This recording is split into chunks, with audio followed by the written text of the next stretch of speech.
अस्सलामुअलैकुम। Last time આપણે જોયું હતું કે નિર્બળ વિદ્યુત વિભાજ્ય માટે આલ્ફાની ગણતરી કેવી રીતે કરવાની અને પછી અમુક સંજોગો વસાત 15-20 મિનિટમાં આપણો લેક્ચર ફિનિશ થઈ ગયો હતો. ફરીથી આજે હું એનું રિવિઝન કરાવીશ અને ત્યાર પછી આપણે નવા ટોપિક પર જઈશું. તો નિર્બળ વિદ્યુત વિભાજ્ય માટે આલ્ફાની ગણતરી કેવી રીતે કરવાની?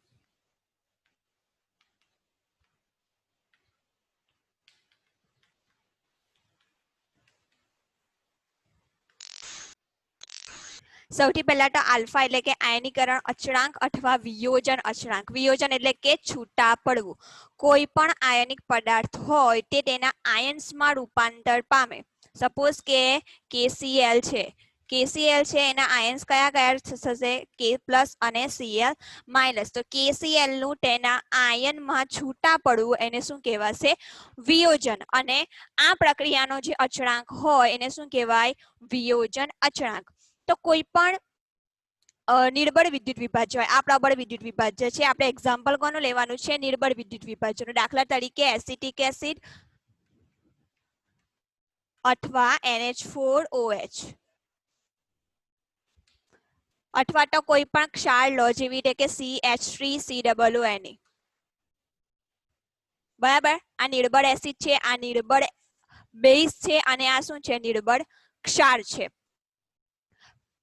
હવે આપણે એ જોવાનું છે કે નિર્બળ વિદ્યુત વિભાજ્ય માટે આલ્ફાની ગણતરી કેવી રીતે કરીશું? શા માટે? કારણ કે આલ્ફાની ઉપરથી આપણને લેમ્બડા નોટ એમ એટલે કે મોલર વાહકતા મેળવી શકાશે. હવે સપોઝ કે કોઈ પણ નિર્બળ એસિડ છે. આ નિર્બળ એસિડ એટલે કે કોઈ પણ નિર્બળ વિદ્યુત વિભાજ્ય છે. હવે નિર્બળ વિદ્યુત વિભાજ્ય ની જ્યારે આયનીકરણ કરવામાં આવે છે ત્યારે સપોઝ તેના આયન છૂટા પડે છે CH3COO- H+. બરાબર? હવે જો આ નિર્બળ વિદ્યુત વિભાજ્ય છે એની શરૂઆતની સાંદ્રતા આપણે જો C ગણીએ તો તેનો વિયોજન અચળાંક અથવા આયનીકરણ અચળાંક, વિયોજન અચળાંક એટલે જ આયનીકરણ અચળાંક. આલ્ફા કેવી રીતે લખાશે? Lambda m upon lambda not m. Lambda m એટલે કે જે તે વિદ્યુત વિભાજ્યની મોલર વાહકતા છેદમાં તે વિદ્યુત વિભાજ્ય હોય. કયો વિદ્યુત વિભાજ્ય? જે આપણે નિર્બળ વિદ્યુત વિભાજ્ય લીધેલો છે તેની સીમિત મોલર વાહકતા. હવે આપણે જોયું કે ગ્રાફ પરથી જોયું હતું કે એનો ગ્રાફ આ રીતનો મળે છે. તો આ રીતનો મળે છે તો ગ્રાફ પરથી આપણે સીમિત મોલર વાહકતાનું મૂલ્ય મેળવી શકતા નથી. તો આપણે કેવી રીતે મેળવીશું? તો પ્રાયોગિક રીતે વૈજ્ઞાનિકોએ શોધી કાઢ્યું છે કે આલેખની ઉપરથી આપણે સીમિત મોલર વાહકતાની ગણતરી નહીં કરી શકીએ, પરંતુ જો આલ્ફા આપણે જાણતા હોઈએ તો આલ્ફાની ઉપરથી આપણે લેમ્બડા નોટ એમ એટલે કે સીમિત મોલર વાહકતાનું મૂલ્ય મેળવી શકીશું. હવે આલ્ફા બરાબર શું છે અહીંયા? લેમ્બડા m છેદમાં લેમ્બડા નોટ m એટલે કે મોલર વાહકતા છેદમાં સીમિત મોલર વાહકતા. હવે બીજું એક એક્ઝામ્પલ લઈએ.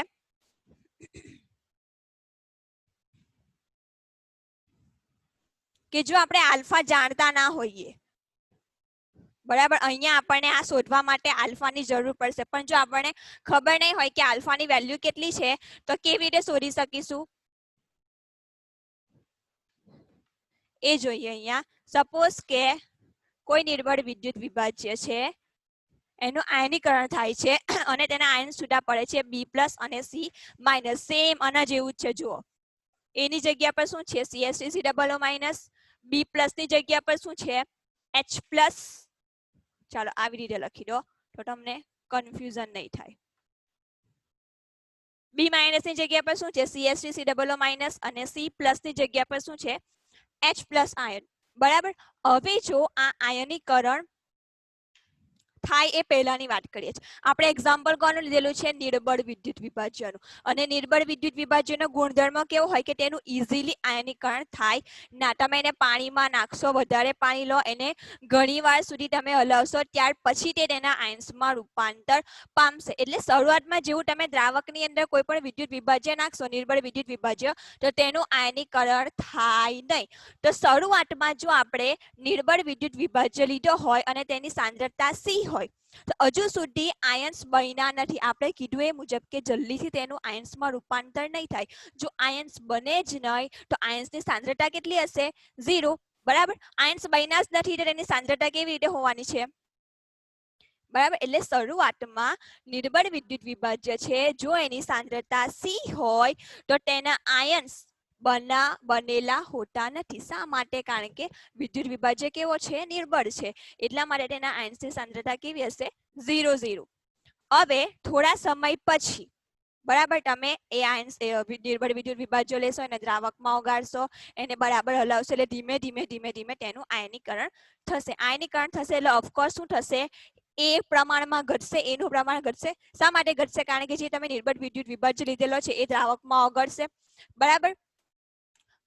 આ ઓગળશે તો એની સાંદ્રતામાં ઘટાડો થશે અને આ બાજુ સાંદ્રતામાં ધીમે ધીમે વધારો થશે. તો કેટલી સાંદ્રતામાં ઘટાડો થશે અને કેટલી સાંદ્રતામાં વધારો થશે આપણે જોઈએ. જો આની શરૂઆતની સાંદ્રતા C હોય અને આ રાસાયણિક પ્રક્રિયાનો વિયોજન અચળાંક આપણે આલ્ફા ગણીએ તો એની સાંદ્રતા થશે C × 1 - આલ્ફા. હવે અહીંયા 1 - આલ્ફા શા માટે લીધેલું છે? કારણ કે અહીંયા એક બરાબર શું છે? આપણે જે નિર્બળ વિદ્યુત વિભાજ્ય લીધેલો છે એ કેટલો છે? 1 મોલ છે. બરાબર. તો 1 મોલમાંથી આલ્ફા જેટલું આયનીકરણ થશે. બરાબર. ધારો કે આપણને ખબર નથી, આપણે કોઈ કિંમત જાણતા નથી કે કેટલું આયનીકરણ થયું અને કેટલા આયન્સમાં રૂપાંતર પામ્યું. બરાબર. તો આપણે ધારી લીધું કે ભાઈ આલ્ફા જેટલું આયનીકરણ થયું હશે. બરાબર. જો આલ્ફા જેટલું આયનીકરણ થયું હોય તો સપોઝ કે આ 1 મોલ છે તો 1 - આલ્ફા થશે. બરાબર. કે ભાઈ 1 મોલ હતું એની અંદરથી આલ્ફા જેટલું આયનીકરણ થયું. એટલે બંનેનો તફાવત લેવાનો થશે ગુણ્યા C, એટલે જે પહેલાની સાંદ્રતા હતી તે. હવે આ બાજુ શું થશે? આલ્ફા જેટલું આયનીકરણ થયું છે તો અહીંયા સાંદ્રતા કેટલી થશે? C × alpha. અહીંયા સાંદ્રતા કેટલી થશે? C × alpha. આ બધું જ આપણે 11મા ધોરણમાં સંતુલન ચેપ્ટરમાં ભણી ગયેલા છે. બરાબર. આ કંઈક નવું નથી. આ બધું જ ધોરણ 11માં સંતુલન ચેપ્ટરમાં આપણે બધું ભણી ગયેલા છે. હવે જો આ એક્ઝામ્પલ કોનું છે? સપોઝ કે આ એક્ઝામ્પલ હું આનું લઉં છું, એસિટિક એસિડનું. બરાબર. એસિટિક એસિડનું એક્ઝામ્પલ આપણને ખબર છે કે એસિટિક એસિડ કેવો છે? એ નિર્બળ એસિડ છે.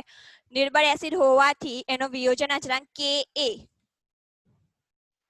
કે શું છે? અચળાંક છે. A for acid.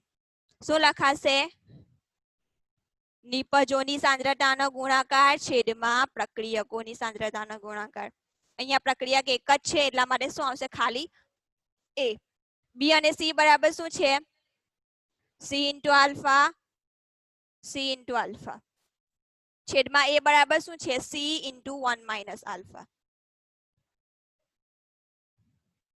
બરાબર. હવે જ્યાં જ્યાં આપણને આલ્ફા દેખાય છે ત્યાંથી આપણે શું મૂકી દેવાનું? લેમ્બડા m છેદમાં લેમ્બડા નોટ m.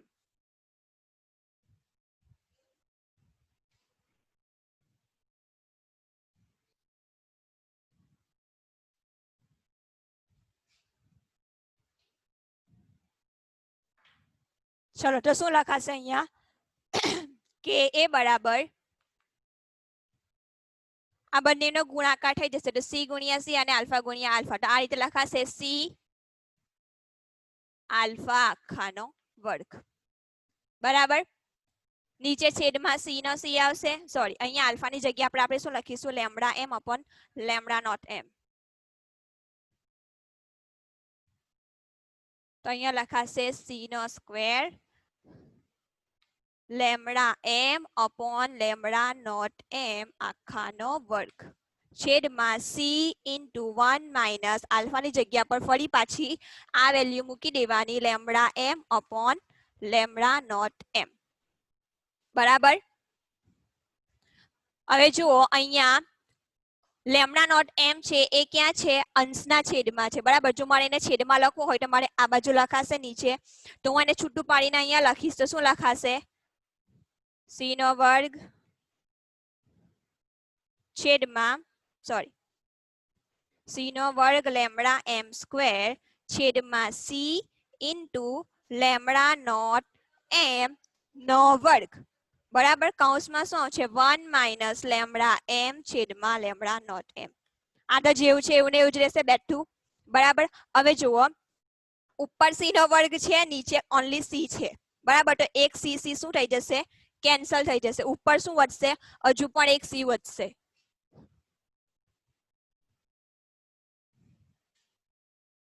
તો અહીંયા હું લખી દઈશ C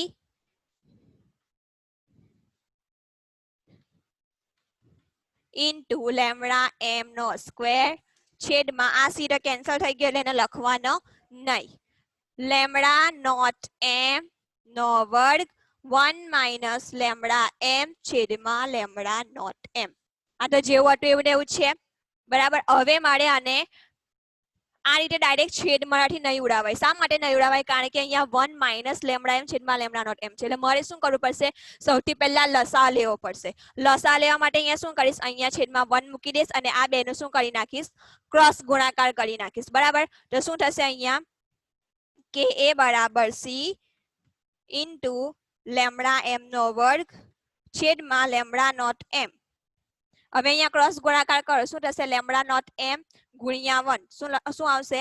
lambda naught M minus આની સાથે 1 નો ગુણાકાર કરશો એટલે આન્સર એનો એ જ આવશે, લેમડા એમ છેદમાં લસા માટે શું આવશે? છેદમાં લેમડા નોટ એમ. હવે જો આપણે છેદ ઉડાવવો હશે તો આપણે ઇઝીલી છેદ ઉડાવી શકીશું. લેમડા નોટ એમ અને અહીંયાથી લેમડા નોટ એમ કેન્સલ થઈ જશે. અહીંયા સ્ક્વેર છે, અહીંયા નથી, એટલા માટે અહીંયા હજુ એક લેમડા નોટ એમ બાકી રહેશે. તો અહીંયા શું આવશે? કે એ બરાબર C into lambda M square છેદમાં લેમડા નોટ એમ. કૌંસમાં શું બાકી રહ્યું? Lambda naught M minus lambda એમ.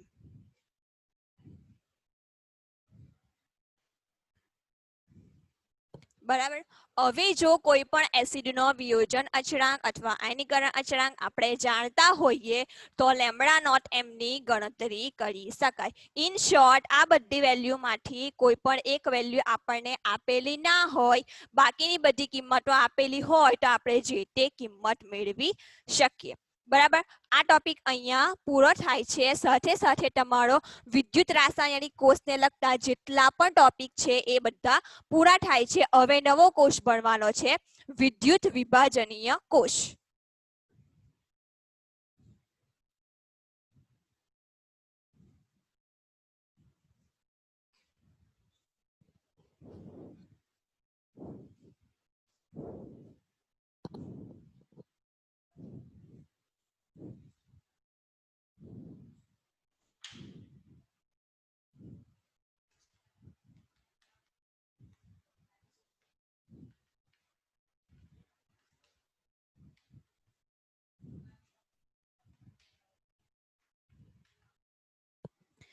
સૌથી પહેલા આપણે જોઈશું કે વિદ્યુત વિભાજનીય કોષ કહેવામાં કોને આવે છે, બરાબર. અત્યાર સુધી આપણે કયો કોષ ભણ્યા હતા? વિદ્યુત રાસાયણિક કોષ ભણ્યા હતા અને એને રિગાર્ડિંગ બધા ટોપિક આપણે જોયા હતા. હવે આ વિદ્યુત વિભાજનીય કોષ અને વિદ્યુત રાસાયણિક કોષમાં તફાવત શું છે? સૌથી પહેલા આપણે વિદ્યુત રાસાયણિક કોષ નું એક્ઝામ્પલ જોયું હતું. કયું? કે ભાઈ ડેનિયલ કોષ, બરાબર. આ ડેનિયલ કોષ છે એ કયા સિદ્ધાંત પર કાર્ય કરતો હતો? કે ભાઈ ડેનિયલ કોષ છે એ શું કરતો હતો? રાસાયણિક ઉર્જાનું વિદ્યુત ઉર્જામાં રૂપાંતર કરતો હતો. શું કરતો હતો? રાસાયણિક ઉર્જાનું વિદ્યુત ઉર્જામાં રૂપાંતર કરતો હતો. કેવી રીતે કરતો હતો આપણે ભણી ગયેલા છે અત્યાર સુધી, બરાબર. રાસાયણિક પ્રક્રિયા થતી હતી, ઇલેક્ટ્રોન્સ છૂટા પડતા હતા, તેને કારણે શું ઉત્પન્ન થતું હતું? વિદ્યુત પ્રવાહ ઉત્પન્ન થતો હતો અને એ રીતે રાસાયણિક પ્રક્રિયા થવાથી આપણને શું મળતી હતી? વિદ્યુત ઉર્જા એટલે કે વિદ્યુત પ્રવાહ મળતો હતો. હવે આ કોષમાં વિદ્યુત વિભાજનીય કોષમાં આનાથી બિલકુલ ઊંધું થશે, બિલકુલ ઓપોઝિટ. અહીંયા શું થશે? વિદ્યુત ઉર્જામાંથી અથવા તો વિદ્યુત ઉર્જાનું રાસાયણિક ઉર્જામાં રૂપાંતર થશે.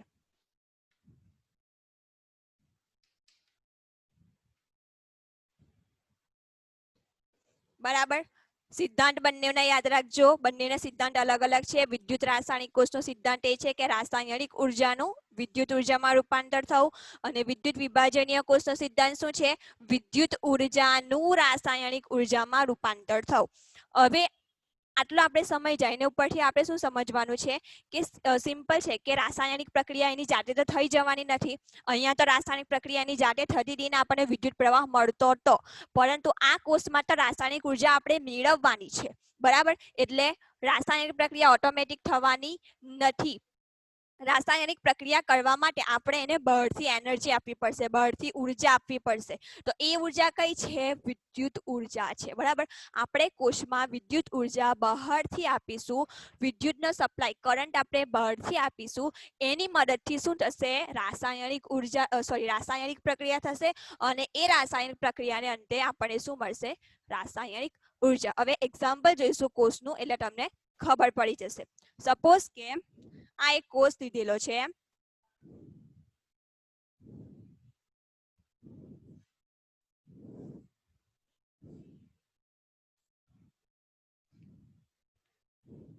બરાબર, કોષ છે. કોષમાં બે વિદ્યુત ધ્રુવો છે. હવે જે આ વિદ્યુત ધ્રુવો છે એની અંદર હંમેશા યાદ રાખવાનું કે એનોડ છે એ બેટરીના ધન ધ્રુવ સાથે જોડેલો હોય, અને કેથોડ છે એ બેટરીના ઋણ ધ્રુવ સાથે જોડેલો હોય. હંમેશા વિદ્યુત વિભાજનીય કોષમાં યાદ રાખવું કે એનોડ છે એ બેટરીના ધન ધ્રુવથી જોડેલો હોય, અને કેથોડ છે એ બેટરીના ઋણ ધ્રુવથી જોડાયેલો હોય છે. એટલે શું નામ આપીશું? એ એટલે એનોડ અને સી એટલે કેથોડ. હવે જે આ કોષ છે એની અંદર વિદ્યુત વિભાજ્ય દ્રાવણ તરીકે CuSO4 નું દ્રાવણ લીધેલું છે. બરાબર, કોપર સલ્ફેટનું દ્રાવણ લીધેલું છે. અને જે આ બંને વિદ્યુત ધ્રુવો છે એ શાના બનેલા છે? કોપર ધાતુના. ફરીથી રિવાઇઝ કરું છું. કોષ લીધેલો છે, કોષમાં વિદ્યુત વિભાજનના દ્રાવણ તરીકે CuSO4 નું દ્રાવણ લીધેલું છે. બે વિદ્યુત ધ્રુવો લીધેલા છે. બંને વિદ્યુત ધ્રુવોને કોની સાથે જોડાયેલા છે? બેટરી સાથે. યાદ રાખવું, હંમેશા વિદ્યુત વિભાજનીય કોષમાં બેટરીનો ધન ધ્રુવ એ એનોડ સાથે જોડાયેલો હોય, અને બેટરીનો ઋણ ધ્રુવ એ કેથોડ સાથે જોડાયેલો હોય છે. હવે આપણે જોવાનું શું છે કે એનોડ પર કઈ પ્રક્રિયા થશે અને કેથોડ પર કઈ પ્રક્રિયા થશે. અને હા, એક વસ્તુ ખાસ યાદ રાખજો, આ જે વિદ્યુત ધ્રુવો સાથે આપણે બેટરી જોડેલી છે, બરાબર, એ બેટરીનું કામ શું છે કે ભાઈ બેટરી દ્વારા આપણે બહારથી વિદ્યુત ઉર્જા આપીએ છીએ. આપણે અહીંયા કરંટ આપીશું તો જ અહીંયા રાસાયણિક પ્રક્રિયા સ્ટાર્ટ થશે. બરાબર, તો શું થશે? વિદ્યુત ઉર્જાનું રાસાયણિક ઉર્જામાં રૂપાંતર થશે. જો તમે બહારથી કરંટ નહીં આપો, બહારથી વિદ્યુત પ્રવાહ નહીં આપો, તો અહીંયા કોઈ પણ જાતની રાસાયણિક પ્રક્રિયા શરૂ થશે નહીં. હવે જોવાનું છે કે ભાઈ એનોડ પર કઈ પ્રક્રિયા થાય છે અને કેથોડ પર કઈ પ્રક્રિયા થાય છે. શા માટે? કારણ કે પહેલા આપણે કેવા એક્ઝામ્પલ લેતા હતા કે ભાઈ જો કોઈ પણ કોષ હોય તો કોષના બંને વિદ્યુત ધ્રુવો અલગ અલગ ધાતુના બનેલા હોય છે. બરાબર, પણ આ એક્ઝામ્પલ કેવું છે કે બંને વિદ્યુત ધ્રુવો એક જ ધાતુના બનેલા છે. તો શાની ઉપર ઓક્સિડેશન થશે અને શાની ઉપર રિડક્શન થશે એ આપણે જોવાનું છે. આ સિમ્પલ એક એક્ઝામ્પલ છે જે તમારી બુકમાં આપેલું છે. આવા બીજા ઘણા બધા એક્ઝામ્પલ હોય છે કે જેની અંદર બે વિદ્યુત ધ્રુવો અલગ અલગ પણ હોય અને એક જ પ્રકારના પણ હોય. આપણે હમણાં શું જોવાનું છે કે ભાઈ બંને વિદ્યુત ધ્રુવો કેવા પ્રકારના છે? એક જ પ્રકારના છે. હવે આપણે જોઈશું કે એનોડ ઉપર કઈ પ્રક્રિયા થશે અને કેથોડ ઉપર કઈ પ્રક્રિયા થશે.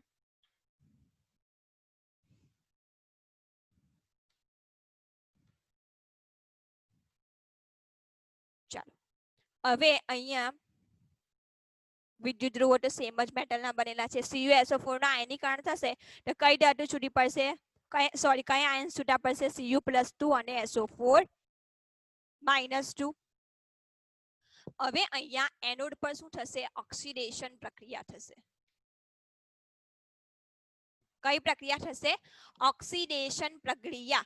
ઓક્સિડેશનની ડેફિનેશન ઘણી બધી છે. બરાબર, ઓક્સિડેશનની વ્યાખ્યા ઘણી બધી છે જે આપણે ધોરણ 11 માં રેડોક્સ રિએક્શનમાં ભણી ગયેલા છે. ઓક્સિડેશન એટલે ફરીથી રિવાઇઝ કરું છું, ઓક્સિડેશન પ્રક્રિયા કોને કહેવામાં આવે છે? જે પ્રક્રિયા દરમિયાન ઓક્સિજન ઉમેરાય અથવા તો હાઇડ્રોજન દૂર થાય अथवा तो इलेक्ट्रॉन दूर थाय। बराबर, त्रे त्रण डेफिनेशन कोनी छे ऑक्सिडेशन नी। जे प्रक्रिया दरमियान ऑक्सीजन दूर ऑक्सीजन उमेराय एने पण ऑक्सिडेशन कहेवाय। जे प्रक्रिया दरमियान हाइड्रोजन दूर थाय एने पण ऑक्सिडेशन कहेवाय। अने जे प्रक्रिया दरमियान इलेक्ट्रॉन मुक्त थाय तेने पण शुं कहेवाय? ऑक्सिडेशन प्रक्रिया। त्रे त्रण डेफिनेशन कोनी छे ऑक्सिडेशन नी। रिडक्शन नी पण रिपीट करी दઉં છું। रिडक्शन कोने कहेवामां आवे छे? जे प्रक्रिया दरमियान ऑक्सीजन दूर थाय एने शुं कहेवाय? रिडक्शन। अथवा तो हाइड्रोजन उमेराय एने पण शुं कहेवाय? रिडक्शन। अथवा तो इलेक्ट्रॉन उमेराय एने पण शुं कहेवाशे? रिडक्शन। बराबर, त्रे त्रण डेफिनेशन याद राखજો। હવે અહીંયા ऑक्सीजन तो આપણે આવવાનો નથી, આપણને ખબર છે। આપણે સાની ઉપર આખી પ્રક્રિયા જોઈશું, ઇલેક્ટ્રોનના ઉમેરાવાના अथवा तो इलेक्ट्रॉनના दूर થવાને આધારે આપણે નક્કી કરીશું કે આ પ્રક્રિયા ઓક્સિડેશન પ્રક્રિયા છે કે રિડક્શન પ્રક્રિયા છે। હવે અહીંયા શું થશે? જે કોપર ધાતુ છે, બરાબર, આ વિદ્યુત ધ્રુવ જે કોપરનો બનેલો છે, તો આ વિદ્યુત ધ્રુવ પર રહેલી Cu धातु कॉपर धातु ए શું કરશે? ઓક્સિડેશન પામશે। ઓક્સિડેશન પામશે તો શું થશે? આપણે કીધું એ પ્રમાણે ઇલેક્ટ્રોન મુક્ત કરશે। તો Cu धातु હતી, ઇલેક્ટ્રોન મુક્ત કરશે તો શું થશે? Cu+2 ion +2 electron. बराबर, ऑक्सीडेशन थयो। अहींया 2 इलेक्ट्रॉन छूटा पड्या। आपणे कीधुं ए प्रमाणे के ऑक्सीडेशन में शुं थाय छे? इलेक्ट्रॉन दूर थाय छे। बराबर, Cu धातु हती एनुं रूपांतर शामां थयुं? Cu+2 आयन्स मां थयुं। हवे जे अहींया धातु रहेली हती एनुं रूपांतर जे आयन्स मां थाय छे, ए आयन्स क्यां जाय छे? विद्युत विभाजनना द्रावणमां जाय छे। बराबर, विद्युत विभाजनना द्रावणमां जवाथी शुं थशे? अहींया Cu+2 ना आयन्स मां वधारो थशे। हवे आ प्रक्रिया हती एनोडनी। कई प्रक्रिया हती? के भाई ऑक्सिडेशन प्रक्रिया। हवे जोवानुं छे के कैथोड पर कई प्रक्रिया थाय छे।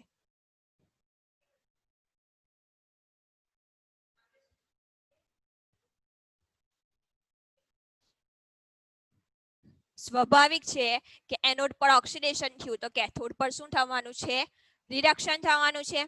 बराबर, रिडक्शन थशे तो शुं थशे? के भाई इलेक्ट्रॉन उमेराशे। ऑक्सिडेशन में शुं थयुं? इलेक्ट्रॉन दूर थई गया, तो रिडक्शन में शुं थशे? इलेक्ट्रॉन उमेराशे।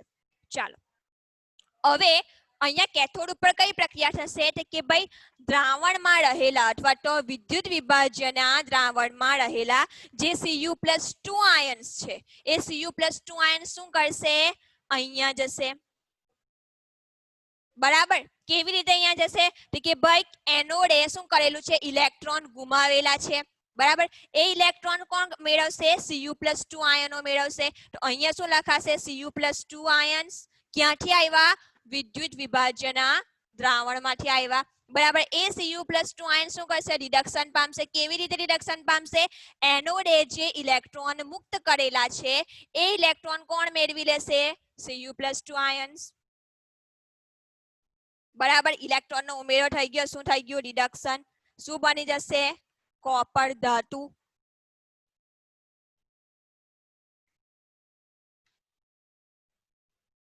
बराबर, हवे जे आ कॉपर धातु छे ए क्यां जमा थशे? कैथोड पर जमा थशे।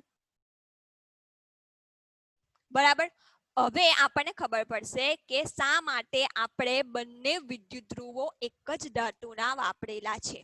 बराबर, शा माटे आपणे बंने विद्युत ध्रुवो एक ज धातुना वापरेला छे? जुओ, आ जे आखो जे कोष छे ए कोषनी रचना शा माटे करवामां आवे छे? औद्योगिक दृष्टिए कोई पण धातुने शुद्ध स्वरूपे मेळववा माटे। शा माटे?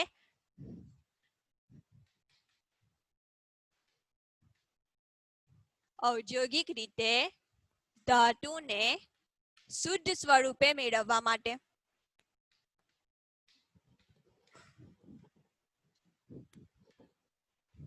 ચાલો, અહીંયા કેવી રીતે શુદ્ધ સ્વરૂપે ધાતુ મળશે? હવે અહીંયા શું કરવામાં આવે છે? જે બે વિદ્યુત ધ્રુવો રાખેલા હોય છે કોપરના, તેમાંથી જે એનોડ હોય છે એ એનોડ એ શું હોય છે? અશુદ્ધ કોપરનો સળિયો હોય છે અથવા તો અશુદ્ધ Cu નો વિદ્યુત ધ્રુવ હોય છે। આ અશુદ્ધિ વાળો હોય છે, એની સાથે બીજી ઘણી બધી મિશ્ર ધાતુઓ હોય છે। બરાબર, નક્કામાં બીજા અમુક પદાર્થો હોય છે, મતલબ મિશ્ર ધાતુ જેવું હોય છે। અને આ જે સળિયો લેવામાં આવે છે કેથોડનો એ કેવો હોય છે? એકદમ પ્યોર હોય છે, એકદમ શુદ્ધ હોય છે. હવે અહીંયા શું થશે? જેમ જેમ અહીંયાથી કોપર ધાતુ છૂટી પડશે, આયન્સમાં રૂપાંતર પામશે, તેમ તેમ શુદ્ધ કોપર અહીંયા જમા થશે. આપણે જોઈએ પ્રમાણે આ વિદ્યુત ધ્રુવ કેવો છે? અશુદ્ધ છે. અશુદ્ધ વિદ્યુત ધ્રુવની અંદર જેટલી પણ કોપર ધાતુ હશે એ શું પામી જશે? ઓક્સિડેશન પામી જશે. ઓક્સિડેશન પામશે અને શું થશે? કેથોડ પર જઈને રિડક્શન પામશે. રિડક્શન પામવાથી અહીંયા શું મળશે? આપણને કોપર ધાતુ મળશે અને બધી જ કોપર ધાતુ ક્યાં જમા થશે? કેથોડ પર જમા થશે. અને આ કેથોડ પર જમા થતી ધાતુ કેવી હશે? એકદમ શુદ્ધ. એટલે અહીંયા શું થશે? જેટલો પણ કોપર હતો જે અશુદ્ધ હતો બધો જ અહીંયા જમા થઈ જશે શુદ્ધ સ્વરૂપે. બરાબર. એટલા માટે અહીંયા શું કરવામાં આવે છે? બંને વિદ્યુત ધ્રુવો એક જ ધાતુના લેવામાં આવે છે અને એમાંથી એક જે વિદ્યુત ધ્રુવ હોય તે જ ધાતુનો અશુદ્ધ સળિયો હોય, બીજો શું હોય? તે જ ધાતુનો શુદ્ધ સળિયો હોય. જે અશુદ્ધ વિદ્યુત ધ્રુવ હોય એની ઉપર જે તે ધાતુ ઓક્સિડેશન પામે અને ધીમે ધીમે રિડક્શન પામીને ક્યાં જમા થાય? શુદ્ધ ધાતુના સળિયા પર એટલે કે કેથોડ ઉપર જમા થાય છે. આ સિમ્પલ એનો સિદ્ધાંત છે. આ રીતે તે કાર્ય કરે છે. ફરીથી ધ્યાન આપજો, એનોડ પર હંમેશા શું થશે? ઓક્સિડેશન થશે. કેથોડ પર શું થશે? રિડક્શન થશે. જો હવે આને આપણી ચોખ્ખી પ્રક્રિયા લખવી હોય, ચોખ્ખી પ્રક્રિયા એટલે કે નેટ રિએક્શન જે આપણે રેડોક્સમાં જોતા હતા, બરાબર. આ બે ઇલેક્ટ્રોન છે, એરોની કઈ બાજુ છે? જમણી બાજુ છે, કેન્સલ થઈ જશે. આ બે ઇલેક્ટ્રોન છે, એરોની ક્યાં છે? ડાબી બાજુ છે, કેન્સલ થઈ જશે. આ પણ કેન્સલ અને આ પણ કેન્સલ. બધું શું થઈ જશે? કેન્સલ થઈ જશે. એટલે અહીંયા શું થશે? ધીમે ધીમે જે આ અશુદ્ધ ધાતુનો સળિયો છે એનું વજન ધીમે ધીમે ઓછું થશે. શા માટે ઓછું થશે? કારણ કે અહીંયાથી કોપર ધીમે ધીમે છૂટું પડે છે. સમજાય છે? અહીંયા શું થશે? જે એનોડ છે એ એનોડ ઉપર રહેલી કોપર ધાતુ ધીમે ધીમે છૂટી પડે છે. ધીમે ધીમે છૂટી પડવાને કારણે આ જે સળિયો છે એનું વજન કેવું થશે? ઓછું થશે. અને જે કેથોડ છે એની ઉપર કોપર ધાતુ, શુદ્ધ કોપર ધાતુ જમા થવાને કારણે કેથોડનું વજન ધીમે ધીમે શું થશે? વધશે. આ જ મેથડ દ્વારા બીજી ઘણી બધી ધાતુઓ જેવી રીતે કે સોડિયમ, મેગ્નેશિયમ, એલ્યુમિનિયમ જેવી ધાતુઓનું પણ શુદ્ધિકરણ કરવામાં આવે છે. બરાબર. આ કોષની રચના ભણી લીધી. હવે આપણે આગળ જોઈએ ફેરાડેનો નિયમ.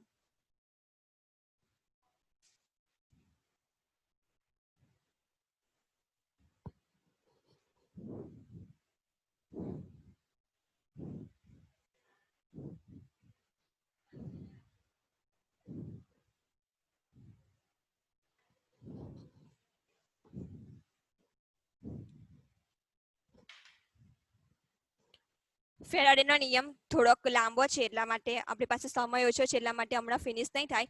એના પછીનો જે ટોપિક છે 5-10 મિનિટ થશે એ આપણે ફટાફટ સમજી લઈએ. વિદ્યુત ધ્રુવોના બે પ્રકાર હોય છે. એક સક્રિય અને બીજો નિષ્ક્રિય.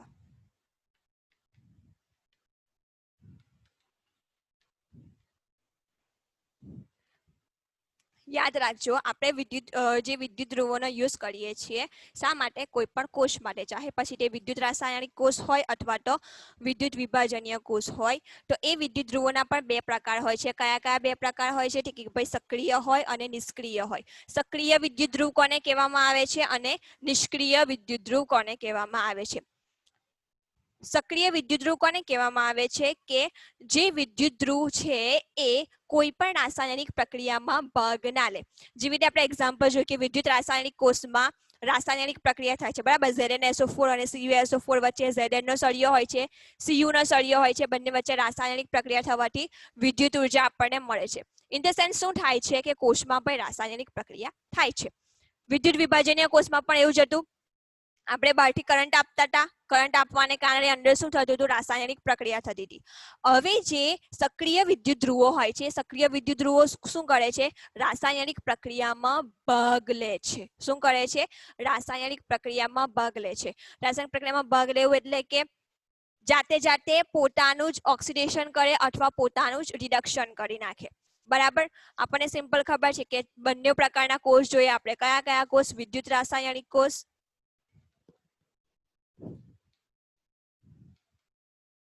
અને વિદ્યુત વિભાજનીય કોષ.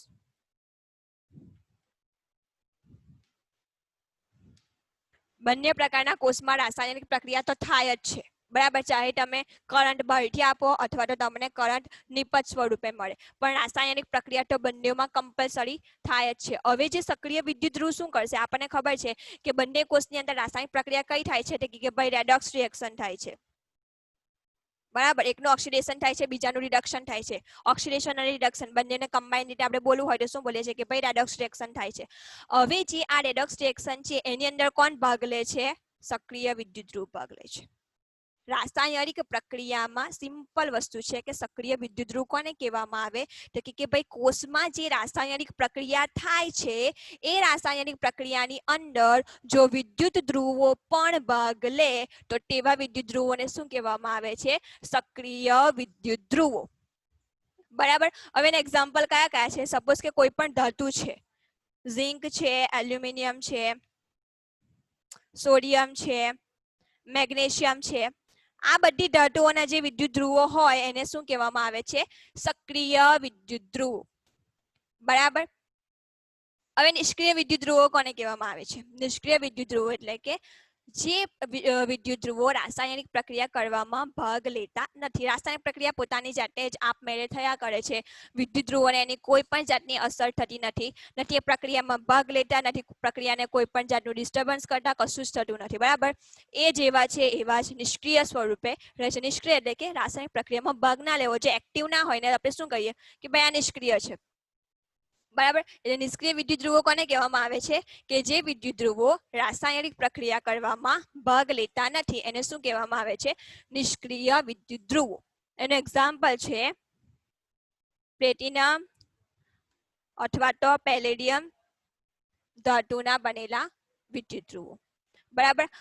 આજનું સેશન આપણે આટલે સુધી રાખીએ. આવતા લેક્ચરમાં આપણે જોઈશું ફેરાડેનો નિયમ, પછી ફેરાડે આપેલું સૂત્ર, એના રિલેટેડ નાનો કોઈક દાખલો જોઈ લઈશું અને પછી આપણે આગળ વધીશું.